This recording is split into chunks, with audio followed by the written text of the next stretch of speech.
আল্লাহ বলেছেন আমি তাদের তওবা কবুল করি না। তো তওবা ও হাজারো তওবা করুক, মাথা উল্টায় তওবা করুক, পা ঘুরে উঠাই করুক, হাত উঠাও, কাবা ঘরে গিয়ে তওবা করুক, আল্লাহ বলে তাদের তওবা আমি কবুল করি। আলহামদুলিল্লাহ, আলহামদুলিল্লাহ রাব্বিল আলামিন ওয়াল আকিবাতু লিল মুত্তাকিন, আসসালাতু ওয়াসসালামু আলা সাইয়্যিদিল মুরসালিন ওয়া আলা আলিহি ওয়া আসহাবিহি ওয়া আহলি বাইতি আজমাইন। فقد قال الله تعالى في كلامه المجيد وفرقانه الحميد: أعوذ بالله من الشيطان الرجيم، بسم الله الرحمن الرحيم. إنما التوبة على الله للذين يعملون السوء بجهالة ثم يتوبون من قريب أولئك يتوب الله عليهم وكان الله عليما حكيما. وليست التوبة للذين يعملون السيئات حتى إذا حضر أحدكم الموت قال إني تبت الآن ولا للذين يموتون وهم كفار أولئك أعتدنا لهم عذابا أليما. صدق الله العظيم. সম্মানিত দিনদার পরেশগার মুসলিমবৃন্দ, আসসালামু আলাইকুম ওয়া রাহমাতুল্লাহি ওয়া বারাকাতুহু। আমরা আল্লাহ রাব্বুল আলামিনের দরবারে কালেমাতুল শুকর জ্ঞাপন করি যে মহান তাবারাক ওয়া তাআলা আমাদেরকে সালাতুল জুমা আদায় করার জন্য মসজিদে আসার সুযোগ দিয়েছেন। এই জন্য শুকরিয়া স্বরূপ বলি আলহামদুলিল্লাহ। লাখ কোটি দরুদ ও সালাম সৈয়দুল মুরসালিন খাতামান নবীন বিশ্বনবী জনাবে মুহাম্মদ রাসূলুল্লাহ সাল্লাল্লাহু আলাইহি ওয়াসাল্লাম। সম্মানিত মুসলিমবৃন্দ, আমি আপনাদের সামনে পবিত্র কোরআনুল কারীমের সূরা আন-নিসা এর 17 নম্বর আয়াত থেকে 18 নম্বর আয়াত 19 নম্বর আয়াত পর্যন্ত তেলাওয়াত করছি। এর উপরেই সংক্ষেপে কিছু বলার চেষ্টা করব। আমা তৌফিকি ইল্লা বিল্লাহ। কোরআনে কারীমের চতুর্থ নম্বর সূরা হলো সূরা নিসা। নিসা শব্দের শাব্দিক হলো নারী জাতি। এটি বহুবচন, এর এক বচন হলো ইমরাত, অর্থাৎ মহিলা বা নারী। এই সূরায় শুধুমাত্র নারীদের বিষয়ে আলোচনা করা হয়েছে, বিষয়টি এমন নয়। এই সূরার প্রথমের আয়াতগুলোতে মানব সৃষ্টির রহস্য আল্লাহ রাব্বুল আলামিন তুলে ধরেছেন। কিভাবে সৃষ্টি করেছেন একজন মানুষ, সেখান থেকে তার স্ত্রী সহধর্মিণী, এবং সেখান থেকে হাজারো কোটি মানুষ সৃষ্টি করেছেন, করতেই থাকবেন। যে আয়াতে কারিমার মাধ্যমে, তেলাওয়াতের মাধ্যমে আমাদের বিবাহ বন্ধনে আবদ্ধ হয়, এটি হলো সূরা নিসার প্রথম আয়াত। সূরা নিসায় বিশেষভাবে উল্লেখযোগ্য কিছু বিষয় আছে, বিশেষ করে সম্পদ বন্টন, ওয়ারিসান সার্টিফিকেট, কে কতটুকু, কেউ যদি মারা যায় সে কতটুকু সম্পদ রেখে গেলে সেই সম্পদের যথার্থ ব্যবহার কি হবে, কার্যকারিতা কি হবে, কে কতটুকু অংশ পাবে, মিরাস যেটাকে বলা, এটা বন্টন করা হচ্ছে। এই সূরার অন্যতম আরেকটি বিষয় আলোচনা করা হয়েছে, যেটি হলো বৈবাহিক সংক্রান্ত বিষয়। মোহর প্রদান করতে হবে। বিবাহের জন্য স্ত্রীকে মোহর পরিশোধ করে বিবাহ করতে হবে, এবং সেই মোহর কি পরিমাণ হবে, কতটুকু দিতে হবে, কিভাবে দিতে হবে, এই বিষয়টি আলোচিত হচ্ছে। এই সূরার মধ্যে আরেকটি বিষয় উল্লেখ করা হয়েছে যে বিবাহের ক্ষেত্রে আপনি যাকে দেখবেন, যাকে পছন্দ লাগবে, তাকে বিবাহ করতে পারবেন। আল্লাহ তাআলা রিস্ট্রিকশন দিয়েছেন, বাধ্যবাধকতা দিয়েছেন। 14 জন মহিলাকে বিবাহ করা যাবে না। তারা যত আপনার সুন্দরী হোক আর যত অসহায় হোক, তাকে বিবাহ করা যাবে। আমি যে আয়াতে কারিমা আপনাদের সামনে তেলাওয়াত করেছি, এই আয়াতে কারিমার প্রেক্ষাপট হলো মানুষ ভুল করে, সমাজে চলতে ফিরতে মানুষের ভুল হয়। এই ভুলগুলোকে আল্লাহ তাআলা দুই ভাগে বলেছে। কিছু ভুল হচ্ছে জেহালাত, অজ্ঞতা বশত, আর কিছু ভুল আছে ইচ্ছাকৃত। আল্লাহ রাব্বুল আলামিন দুই ধরনের শাস্তির কথা বলেছে। ভুল তো ভুলই, কিন্তু দুটো ভাগ করেছেন আল্লাহ রাব্বুল আলামিন। সেই ভুলের, অজ্ঞতার কারণে ভুল, একটা জেনে শুনে ভুল। অজ্ঞতার কারণে ভুলের ব্যাপারে আল্লাহ তাআলা বলেছেন যে কেউ যদি ভুলবশত না জানার কারণে একটা ভুল করে বসে, আল্লাহ তাআলা তাকে ক্ষমা করে দেন, বলে আল্লাহুম্মা আমিন। আর যদি কেউ জেনে শুনে করে আল্লাহ তাআলা, এবং ওই অবস্থায় মৃত্যুবরণ করে, আল্লাহ তাআলা বলেছেন সে কাফের হয়ে মরে, বলে নাউজুবিল্লাহ। আর যারা জেনে শুনে ভুল করতে করতেই মারা যায়, আল্লাহ তাআলা তাদের ব্যাপারে বলেছেন আতাদনা লাহুম আযাবান আলীমা, তাদের জন্য রয়েছে যন্ত্রণাদায়ক শাস্তি। আসুন আমরা এই আয়াতগুলোর আলোকে আমাদের জীবনের সাথে একটু মিলাই নেই। আল্লাহ তাআলা আমাদের সবাইকে এই ভুল থেকে, এই জিহালাত থেকে মুক্ত থাকার তৌফিক দান করুন, বলে আল্লাহুম্মা আমিন। আল্লাহ রাব্বুল আলামিন বলছেন ইন্নামা তাওবাতু আলাল্লাহ, শুধুমাত্র ওই তওবাটি আল্লাহর কাছে গ্রহণযোগ্য।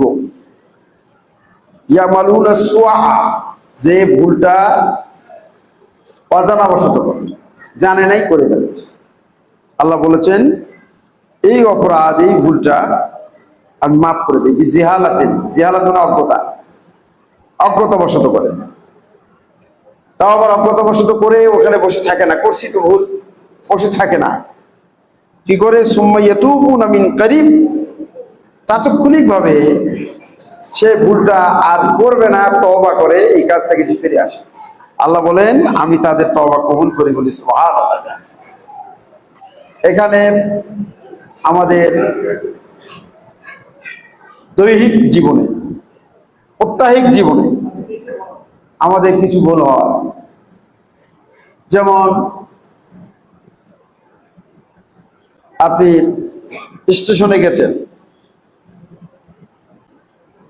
ট্রেন পার্বতীপুরে যেহেতু 4 লাইনের জংশন, আপনি মনে করলেন একটা ট্রেনতে উঠছেন, টিকিট কাটছেন, ঢাকা যাবে না, কিন্তু হঠাৎ করে যে ট্রেনটা যাবে নীলফামারী, আপনি সেই গাড়িতে উঠছেন। আপনি বুঝতে পারলেন যে আমি তো এই গাড়ি তো নীলফামারী যাবে। এখন আপনি যদি বলেন যে ভুল তো হয়ে গেছে, আমি এটাতে থেকে যাই, তাহলে কি আপনি ঢাকা যাবেন? কোথায় যাবেন? আপনি বললেন ভুলটা হয়ে গেছে, হোক, তাহলে আপনি নীলফামারী যাবেন, আপনার উদ্দেশ্য হাসিল হবে। সেখানে আপনি কি করেন, যে আমি জানতে পারলাম এটা ট্রেন নীলফামারী যাবে, আর আমি তো যাবো ঢাকায়, টিকিটও আমার ঢাকা। আপনি তাৎক্ষণিক ভাবে যেমন ওই ট্রেনটা চেঞ্জ করার পরে আবার ঢাকার ট্রেনে ওঠেন, যেমন আপনার উদ্দেশ্যটা হাসিল হয় যথাযথভাবে। আল্লাহ তাআলা একই কায়দায় বলেছেন, এর চেয়ে দ্রুত গতিতে বলেছেন, যখনই আপনি একটা ভুল করবেন, আমি একটু ভুল করবো আর বুঝতে পারবো, সঙ্গে সঙ্গে সেখান থেকে ব্যাক করবো। এরকম যারা করবে আল্লাহ বলেন আমি তাদের তওবা কবুল করি, বলি সুবহানাল্লাহ। আর যদি মনে করেন উঠছিতে যাই, নীলফামারী ঘুরিয়ে আসি, তাহলে কি হবে যাওয়া? আপনাকে অনেক বিড়ম্বনার মধ্যে পড়তে হবে। প্রথম বিড়ম্বনা হলো আপনার তো টিকিটের পারমিট নাই, আছে কি? আপনি যেতে পারবেন না, গেলেও আপনাকে ফাইন দিতে হবে, সিটও পাবেন এক। দ্বিতীয় নম্বর বিষয়টা হলো যে আপনার সময়ের লস হয়ে গেল। তৃতীয় নম্বর, আপনি যে টাকা দিয়ে টিকিট কেটেছেন ঢাকা যাওয়ার জন্য, সেটাও লস হয়ে গেল। এই জন্য আপনি যদি নিজেকে সচেতন মনে করেন, স্বাভাবিকভাবে কোনো ক্ষতির মধ্যে ফেলতে না চান, ছোট ভুল হয়েছে, আপনি তাৎক্ষণিকভাবে, যদি এমনও হয় যে সৈয়দপুর যাওয়ার পর আপনি বুঝতে পারলেন যে বা ট্রেনে উঠে আবার কোথায় যাবে অমুক জায়গায়, ওখানে তাড়াহুড়া করে নামানোর দরকার নাই, সামনে স্টেশনে গিয়ে যে ভাই আমার ভুল হয়ে গেছে, ট্রেন চেঞ্জ করে আপনার আসতে হবে। তাহলে কমপক্ষে এই ট্রেনটা চলে গেলেও, টাকা মারা গেলেও আপনি কিন্তু কমপক্ষে কিছু সেভ করেন, মানে ঠিক হবে। এই জন্য আল্লাহ তাআলা বলছেন যে আমি শুধুমাত্র তাদেরই তওবা কবুল করি যারা ভুলবশত অপরাধ করে, অজ্ঞতাবশত অপরাধ করে, খারাপ কাজ করে, আর তাৎক্ষণিকভাবে, কারীব মানে হলো একবারে তাৎক্ষণিকভাবে দ্রুত সময়ের মধ্যে তওবা করে। আল্লাহ বলেন ফাউলাইকা ইয়াতুবুল্লাহু আলাইহিম, তারা দ্রুত সময়ের মধ্যে যখন এই তওবা করে তাদের তওবা আল্লাহ তাআলা গ্রহণ করেন। কেন গ্রহণ করেন? ওয়াকান আল্লাহু আলিমান হাকিমা, আল্লাহ রাব্বুল আলামিন তো জানেন যে আসলে ওটা হয়ে গেছে, একটা মানবিক কারণে ভুলটা হয়ে গেছে, যার জন্য সে ব্যাক করেছে, সে আর এটা অপরাধ করবে না। টেন্স চেঞ্জ করা মানে ব্যাক করা, আর ওই কাজ সে কোনোদিনও করবে না, এরকম সে করে। আল্লাহ বলে তাদের তওবা করুন। ওয়ালাইসাতিত তাওবাতু লিল্লাযিনা ইয়ামালুনাস সাইয়্যাত, এরপর আল্লাহ বলছেন লাইসাতিত তাওবাতু, তওবা গ্রহণ করা হয় না, লিল্লাযিনা ইয়ামালুনাস সাইয়্যাত, যারা জেনে শুনে খারাপ কাজ করে।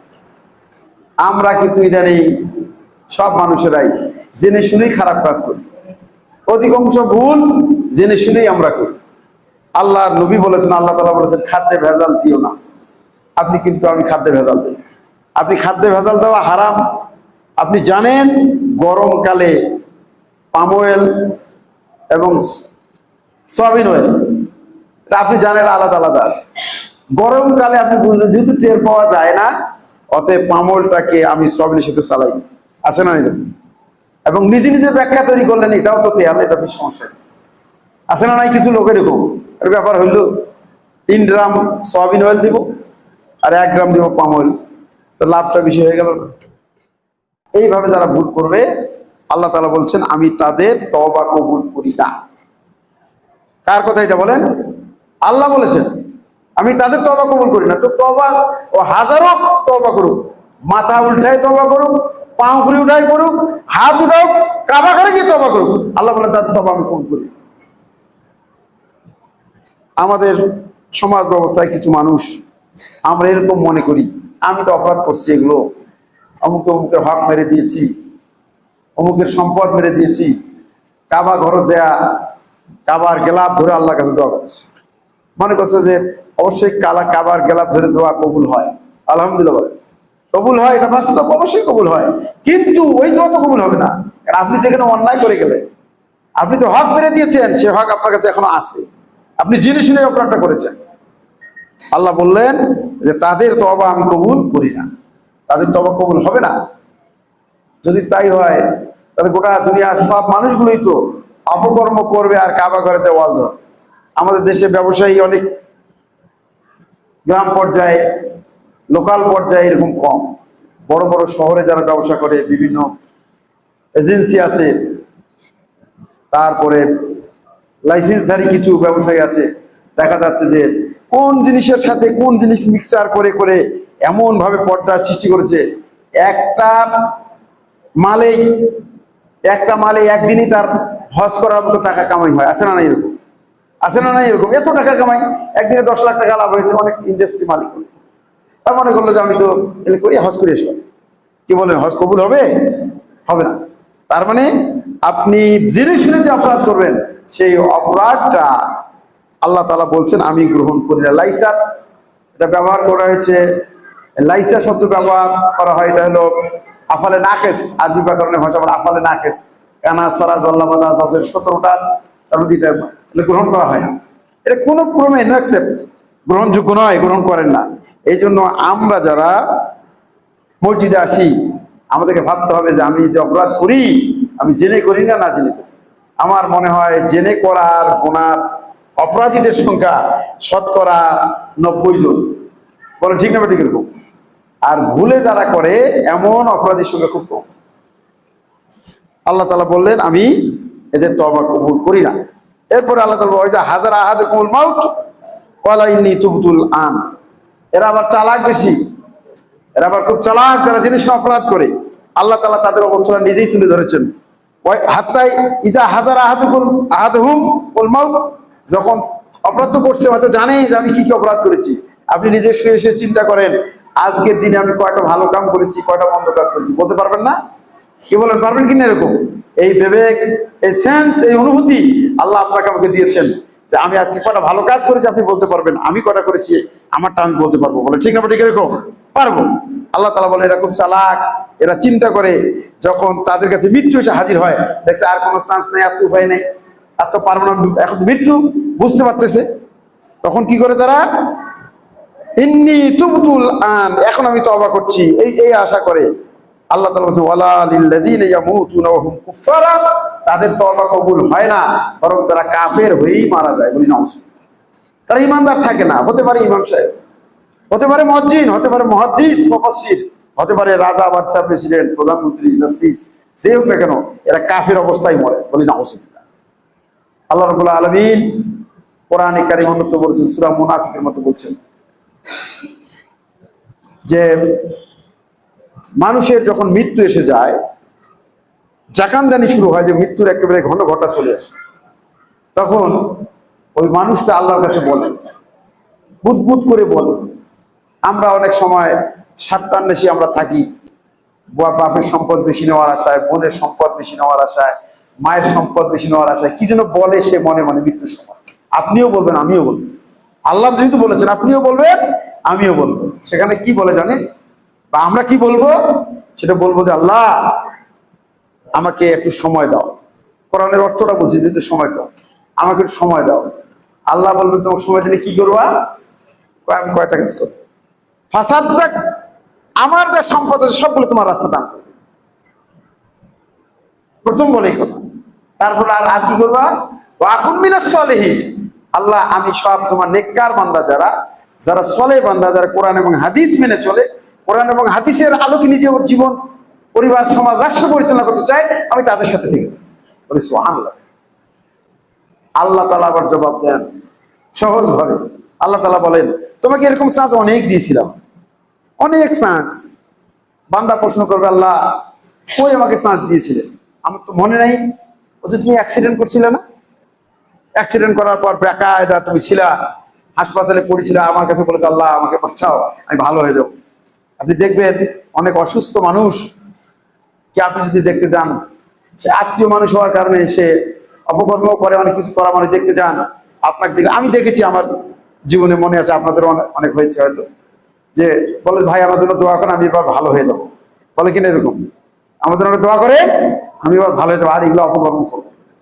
আল্লাহ তাআলা মানুষের এই অবস্থাটা জানেন। আজ থেকে 1400 বছর আগে কোরআনে কারিমে আয়াত নাযিল করে বলেছেন যে তোমরা এরকম চান্স চাবা, আমি ওই চান্স তোমাদেরকে দিয়েছিলাম, তোমরা ওইখানে এই কাজ করো নাই, অতএব তোমাদের এই চান্স বহুবার দেওয়া হয়েছিল, তুমি শোনো না, এখন তোমার মৃত্যুই হবে। সবাই বলবেন নাউজুবিল্লাহ। অতএব আমি আপনাদের কাছে যে বিষয়টি বলতে চাই, যেহেতু আমরা ঈমান এনেছি, আল্লাহর জান্নাতে যেতে চাই তো সবাই নাকি?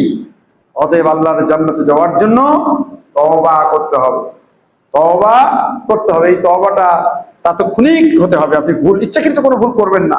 হঠাৎ হয়ে গেছে, ভুল করে ফেলেছেন, সঙ্গে সঙ্গে আপনার চেঞ্জ করতে হবে, পরিবর্তন করতে হবে। আপনি যদি এবারে জমিতে ফসল হয় নাই, বানে খেয়ে গেছে, আপনি যদি জমির দোষ দিয়ে বাড়িতে বসে থাকেন, তাহলে পরবর্তী আবাদের সময় যদি মনে করেন আবার তো আবাদ খাইবে, এক পর্যায়ে দেখা যাবে ওইখানে আপনার অন্য কিছু আগাছা জন্মিবে, জমি মানুষ মাটি কাটবে, এই করবে সে করবে, আপনার বিরান ভূমি হয়ে পড়ে থাকবে। বলে ঠিক না? ঠিক। আপনার কোনো কারণে ভুল হয়ে গেছে, ক্ষতি আপনার হয়ে গেছে, আপনি তাৎক্ষণিক ভাবে যদি সিদ্ধান্ত গ্রহণ করেন আমি এই অপরাধ করবো না, নতুন কিছু ভালো কাজটা যদি বেশি বেশি চালু করে দেন, আল্লাহ তাআলা ওই অপরাধগুলো তো মাফ করবেনই, বরং এই ভালো কাজের করার কারণে, আপনার সিদ্ধান্ত পরিবর্তন করার কারণে, ওই অপরাধ করার কারণে, খারাপ কাজ করার কারণে যত গুনাহ হয়েছিল, সেই গুনাহগুলোকে আল্লাহ তাআলা নেকিতে পরিণত করে দিয়ে আপনার আমলনামাকে অনেক ভারী করে দেবেন। বলি সুবহানাল্লাহ। এই জন্য আসুন আমরা যারা মসজিদে আসি, কমপক্ষে আমাদেরকে প্রস্তুতি নিতে হবে যে আমার মাধ্যমে যেন কোনো জেনে শুনে কোনো অপরাধ না হয়। আমরা জেনে শুনে অপরাধ বেশি করছি।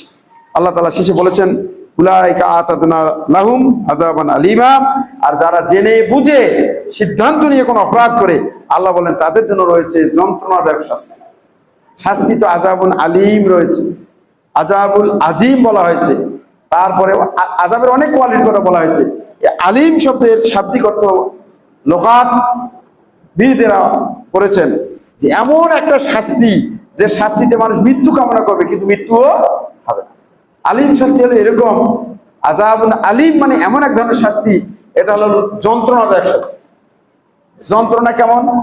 একটা মানুষকে যদি এই হাতটা ফুটা করা হয় দিক দিয়ে, লোহার শিক দিয়ে হাত ফুটা করা এই দিক দিয়ে, আর এইভাবে যদি ঝুলি রাখা হয়, লোকটা কি মারা যাবে? মরবে না, কিন্তু শাস্তিটা কম হবে না বেশি হবে? ও বলবে যে আমার মৃত্যু হোক, কিন্তু এটা চাবে। একটা লোকে যে নাক আছে, নাকটা ফুরাই দিল, দেওয়ার পরে ঝুলি থুইছে, হাড় আছে না, একটা হাড্ডি আছে তো, ওটা যে ঝুলাই থাকলো, মরবে না কিন্তু মানুষ, মরবে কি? শাস্তি এরকম, মানে চরম লাঞ্ছনা, অপমানজনক, কষ্টদায়ক শাস্তি। এটাকে আল্লাহ তাআলা বলেছেন আযাবুন আলীম। বিশেষ করে যারা অপকর্ম করার পর জেনে বুঝে অপকর্ম করবে, আল্লাহ তাআলা তাদেরকে এরকম লাঞ্ছিত করবে, এরকম শাস্তি দেবেন। আসুন আমরা সবাই আল্লাহর বান্দা হিসাবে, মুহাম্মদ রাসূলুল্লাহ সাল্লাল্লাহু আলাইহি উম্মত হিসাবে আমরা যারা যে অপরাধগুলো করেছি, আপনারটা আপনার জন্য, আমারটা আমার জন্য, আসুন আমরা এই অপরাধগুলোর জন্য আল্লাহর কাছে তওবা করি, আর এই কাজ কোনোদিন করবো না, এই সিদ্ধান্ত আমরা গ্রহণ করি।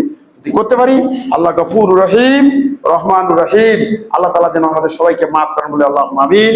আর ভালো কাজগুলো, অপরাধ যেগুলো নেই, সেই কাজগুলো যেন আমরা বেশি বেশি করতে পারি। আল্লাহ তাআলার কাছে তৌফিক কামনা করছি। মা তৌফিক ইল্লা বিল্লাহ। আসসালামু আলাইকুম ওয়া রাহমাতুল্লাহি ওয়া বারাকাতুহু।